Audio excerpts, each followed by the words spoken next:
Hello, everybody, and welcome to Pick and Roll. This is your daily NBA betting show powered by the Hammer Betting Network. Use the Hammer Betting Network for all of your sports betting content needs at thehammer.bet. And for this show, I am your host, Jacob Gramegna. You can catch my work on YouTube at Amateur Sports and on Twitter at Jacob Gramegna. And I'm joined, as always, by PipsNBA, and we got some big picks for you guys today. A little bit of a discussion early on, though. We did want to discuss 5 games into the season for some teams. Which teams have surprised us the most with how well they've played, and which teams have surprised us the most with how poorly they've played. And Pips, I'm going to throw it to you here. Who are your two teams for that discussion?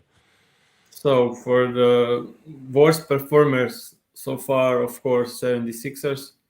I mean, Embiid came into the season out of shape. He didn't look well at all. Harden is playing way above the last season performances. Oh, yeah. Maxi is continuing his work. So offensively, only Embiid struggled. Everyone else is playing decent. But defense is huge problem. They are terrible in transition defense. Embiid is like playing, I don't know, he isn't even trying. So they are playing terrible. I Yeah, expected and them to contend for the sorry. first place in the East, but this is just not going well. Yeah, as you're saying, not even trying Embiid. I'll say, because the Sixers are also my team here, so most surprisingly how bad they are. Everybody doesn't seem like they're trying on defense. The Raptors played them yesterday. And by the way, we're not just talking about the Sixers because they played the Raptors.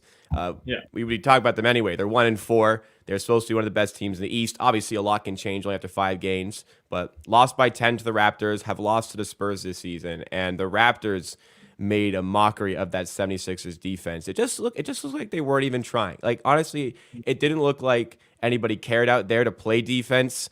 Maxey got 30-plus points, as did Joel Embiid. Harden also had an okay game, didn't get the ball a ton. It wasn't shooting a lot, but the defense clearly does not show a lot of desire to stop the ball going in, which I would be very concerned with early on. But let's transition. You're most surprising how well they've played. Which team is that for you? As my biggest surprising team was, of course, Utah Jazz. Mm-hmm.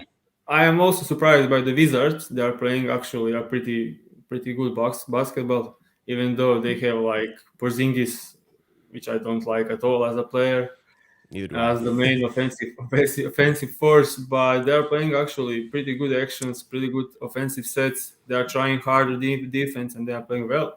But Utah Jazz so far just like they won. They are currently at 4-1. The only loss came after a back-to-back games overtime, so they were exhausted and didn't have any energy. But they came back last night and beat the same team they lost to, and their offense is just like run, shoot threes, and it's working. It's amazing. I Yeah, never so thought that far. I never thought I could see a team with Sexton, Clarkson, Malik Beasley, and Taylor Horton Tucker, and guys like that. That works. That was like Yeah, it just seems like it's a team playing with little expectations, running gun offense, living and dying by the three, almost like a college team sort of vibes the way they're playing. They're winning games. They're probably my pick as well. Just touching the Wizards briefly, I feel like every start of the season, the Wizards are like the best team in the yeah. NBA, and then they fall back down to earth. So maybe more of that today. But for you guys today on the show, we do have one official play. We were limited a little bit because some of the props came out late, but we do have an official play for you guys. Before we get into that, we do want to discuss the slate tonight because it's a compact slate tonight. Not a lot of games, but there are still some good ones that we want to discuss quickly. Clippers playing Oklahoma City again. We touched on it 2 days ago. We thought the Clippers would steamroll them. They didn't. Oh, the Thunder came out and got the win, though. I don't know. Tonight, what do you think? I think the Clippers get it done tonight. Yeah, sure. I also think Clippers get it done, but I think Paul George is questionable. Morris is also unknown to play, so I just don't know what Clippers gonna do. Like you never know with those guys when they're That's fair. resting their guys and stuff. But Thunders are missing Gide, so yeah, I should lean Clippers in this one for sure. It's a little bit tough. I think both these teams are ones that you just have no idea because 3 hours before the game, maybe Kawhi and Paul George aren't playing. And then for OKC, maybe Shea's not playing, maybe Dort's not playing, Giddey, all of these other factors. Those are probably two teams that, unless you have the injury report laid out, it might be difficult to handicap that game. So we'll move on to a couple of the more exciting games. We want to talk about the Miami Heat visiting the Golden State Warriors. Miami, maybe not the best team out of the gate so far this season. They're 2-3, but again, we're super early guys. And the Warriors 2-2, trying to go back to back on NBA championships.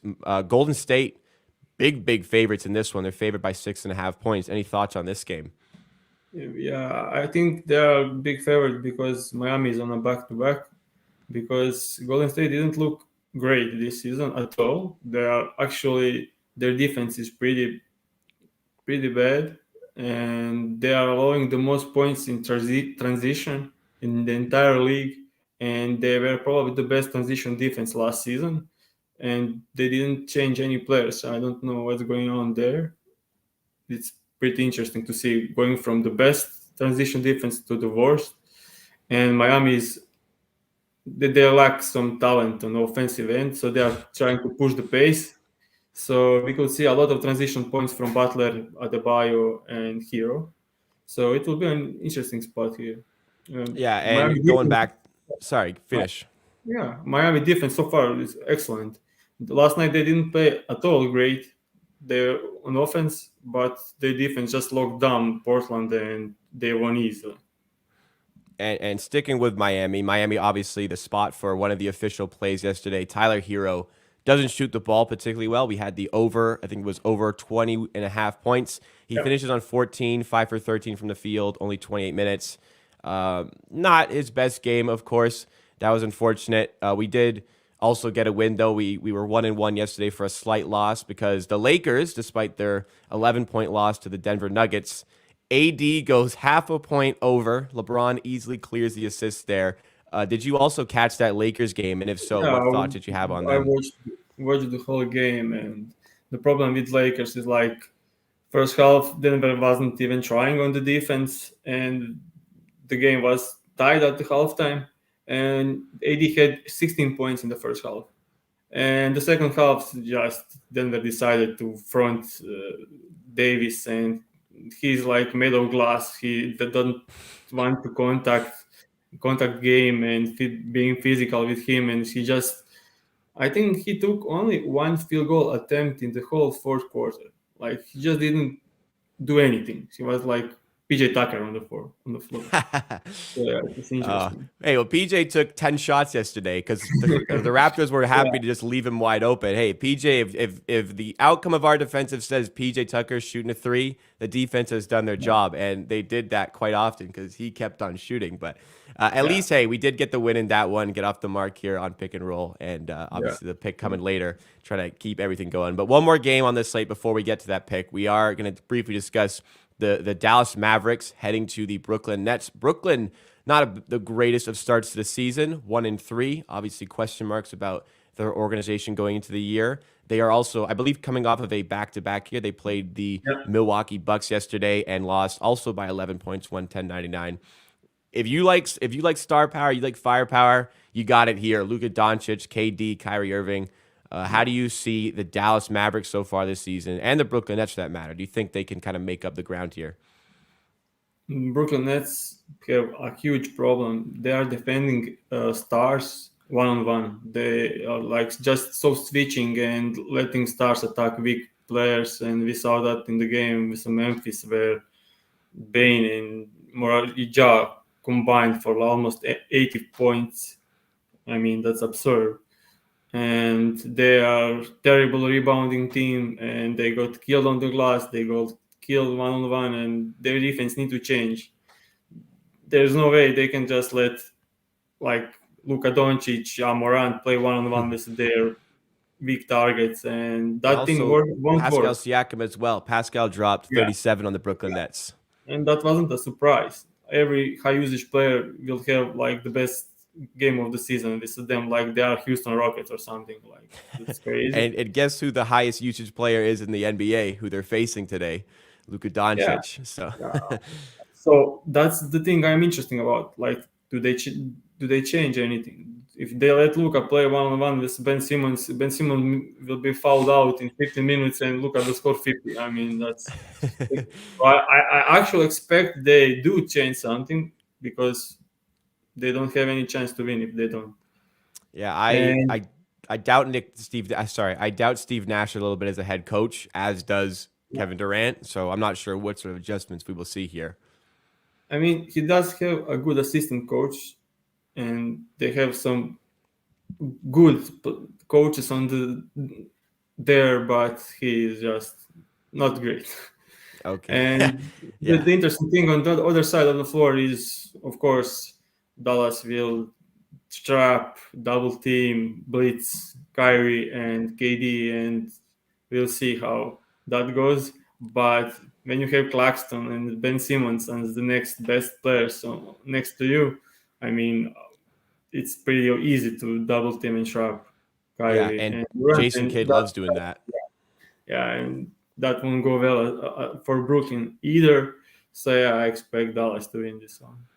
Okay, and we touched on a player who did have a really good game against Brooklyn, and he is going to be part of the same game parlay here on the official pick in the last game that we need to discuss, which is the Memphis Grizzlies going to the Sacramento Kings. Desmond Bane is a feature here. We'll get right into our official pick for it today, as we have Desmond Bane over 16.5 points. De'Aaron Fox over 4.5 assists. You can get this for minus 110 odds at DraftKings or BetMGM. Just a bit of the stats on the players so far this season. Desmond Bane has had, in his first 3 games, he had 16, 14, and 14 points. In his 4th game, they have 38, so that's quite nice. We'd love that tonight as well. De'Aaron Fox this season has averaged 7 assists per game, and he has consistently gone above this mark. Not that these statistical trends factor in heavily into the handicap, but in the matchup sense here, let's go to Pips again. What do you like about these two numbers? So Bane is actually my most improved player pick for this season, and I expected quite a lot from him, and for a good reason. He is like probably top 5 shooters in the NBA. He was ranked second Top last 2, man. season on 3-point shooting percentage on a high volume. So yeah, but he also has a good driving to the rim. He's excellent scorer inside. He has a mid-range game. He now averaged 6 assists a game. Like he's improved a ton. And he had a 19-point average last season, and I expect him a huge leap, and I expect him to go to the 22, 23 points, and he's getting a great matchup. Um, Kings are starting Keegan Murray today, and they are losing one of their best defensive player in Opala. So the only decent player defensive on their roster is Huerter, and he will be guarding Ja Morant. So Ben should have it pretty easy. We saw like against the Golden State Warriors, Curry had 33, Wiggins 24, Poole 24. Every high usage offensive player is scoring a ton against the Kings, and I think that trend will continue through the entire season. And on the other side, we have Fox. He, as you said, 7 assist average a game, and he had 24 potential assists in the last game versus the Golden State Warriors, which is crazy. Wow. Yeah. He's top 3 in the league in touches per game. And the thing is, now with Keegan Murray starting, he has another target to get assists.